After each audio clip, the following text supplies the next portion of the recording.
एक बेटा से कोई गलती हो गई थी। बाप उसे जब तराशता था ना तो उसे लगता था मेरा बाप कसाई है। बाप जब निर्माण करता है ना तो कुम्हार की भूमिका निभाता है। माँ जब निर्माण करती है तो कुम्हार की भूमिका निभाती है बर्तन को बनाने के लिए। एक बेटा सुधारते सुधारते भी सुधर नहीं पाया, बिगड़ गया और उससे गलत काम हुआ और जेल चला गया।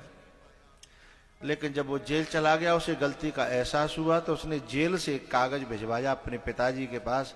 पिताजी, मैं जेल से छूटूंगा 10 वर्ष बाद, कृपया करके यदि आप मुझे क्षमा कर सको तो मैं घर आऊं, और नहीं तो मैं कहीं भी चला जाऊंगा। मेरी चिट्ठी का जवाब देना। ऐसे उसने 10 चिट्ठियां डाली लेकिन कोई जवाब नहीं आया।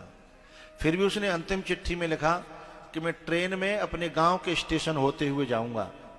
यदि तुमने मुझे क्षमा किया हो तो किसी पेड़ पर या कहीं कोई हरी झंडी काट देना तो मैं उतर जाऊंगा, क्योंकि मुझे पता है आप को मैंने बहुत ठेस पहुंचाई है, इसलिए एक हरी झंडी काट देना तो मैं उतर जाऊंगा। 10 साल पूरे हुए, रेल में बैठा।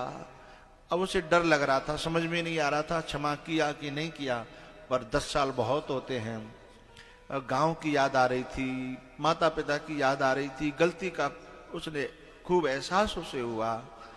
जब गांव नजदीक आने लगा तो रो रो करके उसकी आंखों से उसे दिखाई नहीं दे रहा था, तो उसने बगल वाले को बिठाया, कहा इधर देखते चलना रे, खिड़की से मेरा गांव आने वाला है, यदि कहीं तुम्हें हरी झंडी दिख जाए तो मुझे बता देना। अब मेरी आंखों से मुझे दिखाई। तो जैसे उसका गांव आया, एक पेड़ को इशारा करते हुए उस आदमी ने बताया, सुनो सुनो भैया, झंडी तो नहीं है पर एक पेड़ दिखाई दे रहा है, देखो। तो एक पेड़ पर उसके मां की पूरी साड़ी लिपटी हुई थी, हरी वाली। वहां ट्रेन रुकी और वो उतरा। उसके पेड़ के पास जब वो गया तो उसके पीछे से उसका बाप निकल करके आया। बोले, मैं झंडी के बराबर नहीं, मैं साड़ी से भी ज्यादा प्यार करता हूं, पर मैं बाप हूं ना तो मुझे आई लव यू कहना नहीं आता, क्योंकि मैंने तो हमेशा तुमसे जूते से बात की है ना, तो मेरे होठ उसके अभ्यस्त हो गए हैं, लव यू कहना नहीं आता।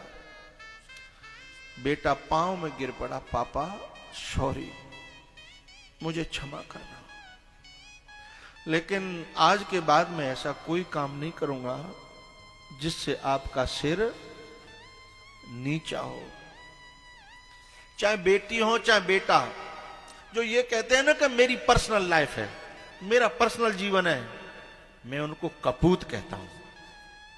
जो बेटियां हैं ना, जो ये कह करके छोड़ करके माँ बाप को रोते हुए चली जाती हैं कि मेरी जिंदगी का फैसला मैं करूंगी, लेकिन वो कुलक्षणी और वे कुलक्षणे लोग ये भूल जाते हैं कि तेरी जिंदगी तेरी दी हुई नहीं है, इस जिंदगी को देने वाला कोई और है, इस जिंदगी को पोषने वाला कोई और है।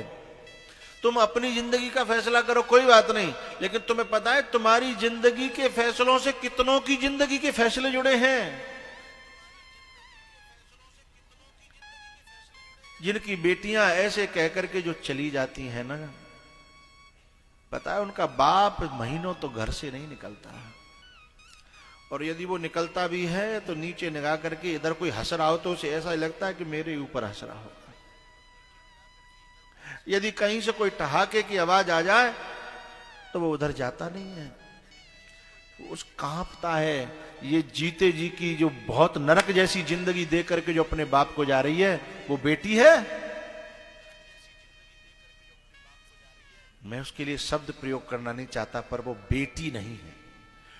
और ये मत समझना कि उसकी सजा वो भोगेगी नहीं, अगले जन्म में मैं नहीं भोगेगी, इसी जन्म में भोगेगी। साहब, माँ बाप का दिल दुखा करके कौन सुखी हो सकता है।